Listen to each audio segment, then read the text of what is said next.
Welcome back to Old Fashioned Health Network. Good health inside and out. I'm Chef Jay, host of The Cooking Show, and today we're going to talk about meat glue. Previously, we had a show based on processed chicken versus all breast chicken meat. And I used the term about meat glue, and many of you started sending us emails and asking the question, hey, what is meat glue? So what I have here is transglutaminase. This is the enzyme that the food industry use to glue meats, specifically proteins, back together. Now you say, what is that? That's a long term. Transglutaminase is basically an enzyme that's naturally occurring in Mother Nature within plants and animals to hold cells together. We even have it in our own bone structure, in our own muscle structure to hold our muscles together. So in the science lab, they take plant or animal cells and break down the product into the enzyme, and then they sell this to the food and meat industry. What they do is they add this powder to a water-based slurry, and they mix it with the raw proteins. And a natural chemical reaction happens when the enzyme touches the protein, it begins to stick like glue. And that's how you get your forced meat or your formed steaks. Back in the day, many food service companies and meat purveyors would go and purchase inexpensive cuts of meat and produce products like filet mignon. They are basically formed steaks to look like a filet. They also used to take bay scallops, chop them up, add the transglutaminase or meat glue to the product, shoot the scallops in a tube, and then sell them for diver scallops, which are your large U10 scallops that go for about $5 a scallop. So imagine that, a 50-cent scallop now sold for $5, it's over 1,000% markup. So, is this healthy? Is it not? The FDA does approve it, but there are some risks. So, in a butcher house, there's a lot of bacteria going on, a lot of cutting, a lot of throwing stuff in the trash and pushing stuff to get pushed on, and bacteria is there. So, if I get some chopped up steak like we have here, that's been in a butcher shop, now my home, and now my cutting board, and in my bowls, and I use transglutaminase to form a fillet, now I have the potential of getting E. coli. Why? Because the steak is now compressed from all these pieces, but if I cook it to mid-rare, which is how most of us like to enjoy our steaks, then I don't cook all the inside of all the individual pieces of meat that potentially have E. coli on them, so I end up getting sick. That's one of the health risks that you would incur when using meat glue to form a steak, and that's some of the outcomes. Where would I purchase this product? If you go to a hotel and get a buffet and they're selling steak all you care to eat for $8.99, or if you go to a cafeteria, or if you go to one of those restaurants that tell you, we have a steak special tonight, $6.99, filet mignon, think to yourself, how can they afford to do this? So cheap. This is how. They use meat glue or buy the product already formed, bring it into their kitchens, and then sell it to you as the customer.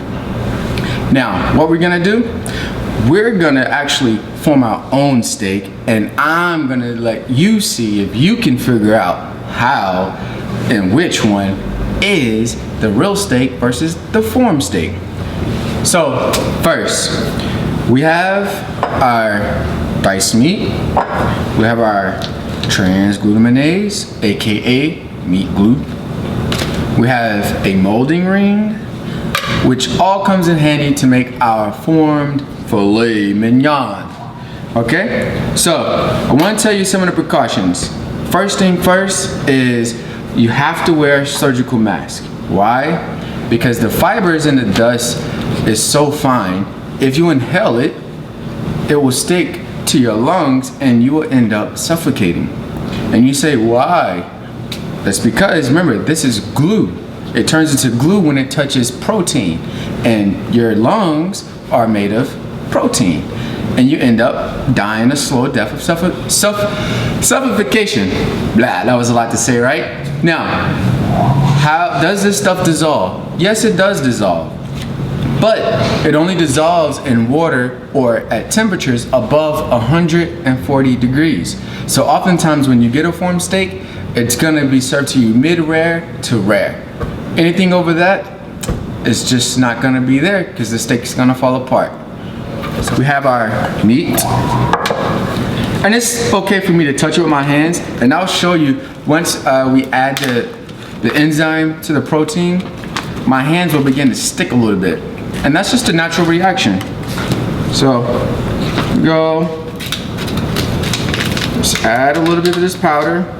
And when you see it come out, it looks just like a little fine dust. See that? Real fine. That's it. Let's do it like this. I'm just gonna use my hands for this. If we want, we can add water to it, but you don't have to. This is a little dry, and if you do add water, it's 4 parts of the transglutaminase to actually 4 parts water to 1 part transglutaminase. So, as you can see, it's starting to stick, right? It's almost in the ball. See that? See how we're working that? Now, here comes the steak.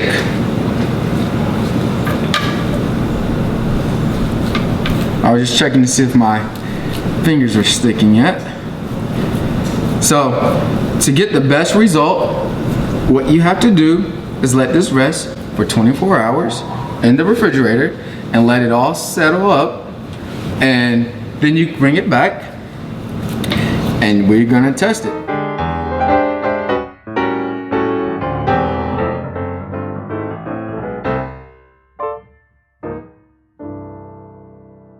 All right, so we've let the steak rest in the refrigerator overnight, and I'm gonna just go grab 2 steaks. I did switch them up and let you see if you could tell which is which. All right, so here we have it. This is how they look raw. Do you know which one is which? Can you see that? All right, now we're gonna cook them up. Have my nice heat, and we're gonna cook them just like in a restaurant.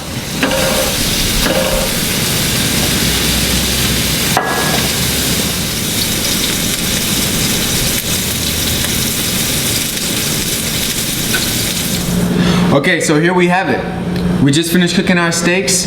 Can you tell which one has the glue and which one doesn't?